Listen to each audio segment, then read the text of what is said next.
क्या आपके करियर में आपको ग्रोथ मिल रही है? क्या आप कहीं जाकर एक जगह पर स्टक हो गए हैं और आप ये जानना चाहते हैं कि आप ऐसा क्यों हो रहा है आपके साथ? तो ये साइंस से जानिए।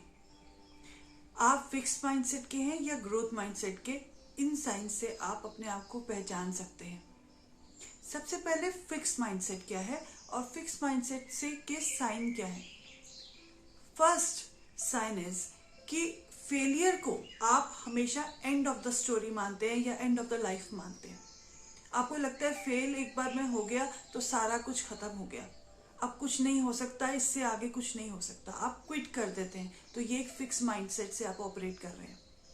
सेकंड पॉइंट, अगर आपको लगता है कि आप या तो बहुत अच्छे हैं या फिर आप बिल्कुल अच्छे नहीं हैं, और अगर आप अच्छे हैं तभी आप उस काम को करेंगे, अगर आप नहीं हैं तो आप कुछ नया सीखने की कोशिश नहीं करते, तो कहीं ना कहीं आप फिक्स माइंडसेट के ही ऑपरेट कर रहे हैं। थर्ड थिंग इज, अगर आप दूसरों की सक्सेस से जेलस होते हैं और आपको लगता है कि उसको क्यों मिल गया या वो इतना सक्सेस हासिल क्यों कर रहा है और मैं क्यों नहीं कर पा रहा हूँ, या मुझे वो प्रिविलेजेस क्यों नहीं मिल पा रहे, तो कहीं ना कहीं आप फिक्स माइंडसेट के हैं। फोर्थ साइन, या तो आप चैलेंजेस से दूर भागते हैं, या अगर आपको करना भी पड़ता है तो आप उसमें अपना 101% नहीं देते, तो भी आप फिक्स माइंडसेट से ऑपरेट कर रहे हैं। एंड लास्ट साइन इज कि आप कुछ नया सीखने की कोशिश नहीं करते और पुराने ढर्रे पर ही चलते रहते हैं, यानी कि ओल्ड मेथड्स को ही आप फॉलो करते हैं, कुछ भी नया नहीं करते उसमें। तो आप फिक्स माइंडसेट के से चल रहे हैं आप। नेक्स्ट है, अब आप ग्रोथ माइंडसेट क्या है।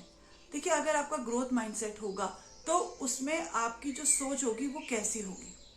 आप फेलियर को एंड ऑफ द लाइफ ना मान के या एंड ऑफ द स्टोरी ना मानकर आप फेलियर के रीजंस को जानने की कोशिश करेंगे और आगे बढ़ जाएंगे।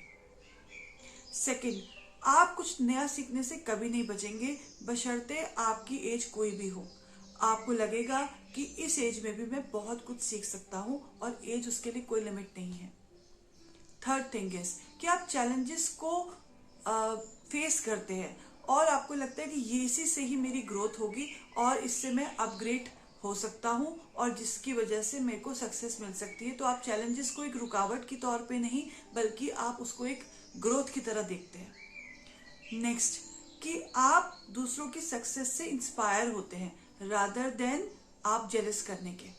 और लास्ट, आप अपने काम को क्रिएटिव तरीके से काम करने की कोशिश करते हैं, ना कि उस फिक्स्ड या पहले के जो लकीर के फकीर बन के जो आप काम कर रहे थे उससे अलग हटके कुछ करने की कोशिश करते हैं। तो आप एक ग्रोथ माइंडसेट के पर्सन हैं और इसी से ही आपकी सक्सेस सुनिश्चित होती है।